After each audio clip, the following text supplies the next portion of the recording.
আজ তোমাদেরকে এমন একটা শহরের কথা শোনাবো যেই শহরে রয়েছে এমন এক মন্দির, যে মন্দিরে দেব বিগ্রহের পুজো হয় না, পুজো করা হয় জ্যান্ত পাইথন এবং অজগরকে। এছাড়াও অসংখ্য বিষাক্ত সাপ পূজিত হয় এই মন্দিরে।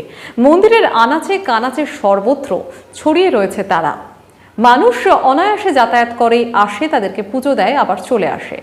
এখনো পর্যন্ত এমন কোনো ইতিহাস নেই এই সমস্ত সাপেরা মানুষদেরকে কোনোভাবে আঘাত করেছে। মাঝে মাঝেই তারা মন্দিরের চত্বর ছেড়ে বেরিয়ে পড়ে গ্রামের রাস্তায়, গ্রামের বিভিন্ন বাড়িতে ঢুকে পড়ে। মানুষ তাদের দেখলে ভয় পায় না, উল্টে মনে করে সৌভাগ্যের প্রতীক হিসেবে তারা তাদের বাড়িতে এসে হাজির হয়েছে। সপ্তদশ শতকে বেনিন রিপাবলিক দাহমে সাম্রাজ্য নামে পরিচিত ছিল। এর পাশেই রয়েছে নাইজেরিয়ার বর্ডার। এখানে বাস করত ভোদুন সম্প্রদায়ের লোকেরা। তাদের কাছে সাপই হচ্ছে তাদের ধর্মের প্রতীক এবং একমাত্র পূজিত দেবতা। ভোদুন সম্প্রদায়ের মতো টোগো, ঘানা, এরকম আরো বেশ কিছু উপজাতি রয়েছে যাদের কাছে সাপই হচ্ছে মূল দেবতা। তারা সাপকে এই দেবতা হিসেবে পুজো করে।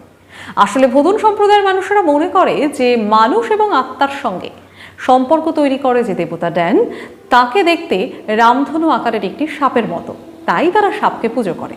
1700 শতকে ওয়াইদাহে একবার জঙ্গি হামলা হয়। রাজা পালিয়ে গিয়ে আশ্রয় নিয়েছিলেন বনে। তখন তাকে কোনো মানুষ কিন্তু সুরক্ষা দেয়নি। তাকে যারা সুরক্ষা দিয়েছিল তারা হচ্ছে বেশ কিছু বিষাক্ত জ্যান্ত সাপ।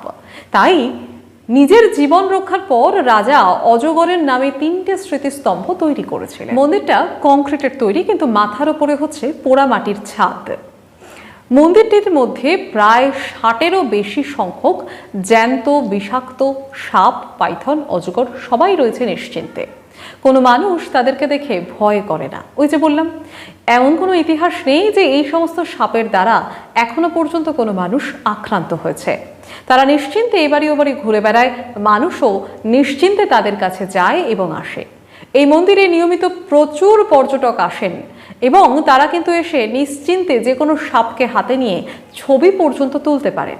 আর হ্যাঁ, এই অঞ্চলে সাপকে মারা আইনত অপরাধ, তাই কেউ এই ভুলটা ভুলেও করতে যায় না।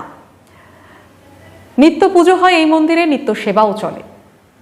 সপ্তাহে একবার কি দুবার তাদের খাবারের জন্য জ্যান্ত মুরগি, ছাগল, ইঁদুর, বেড়াল এই সমস্ত ছেড়ে দিয়ে আসা হয় মন্দিরে। পৃথিবীর অন্যতম পর্যটন কেন্দ্র আফ্রিকার এই পাইথন টেম্পল, যেখানে জ্যান্ত সাপের পুজো করা হয়।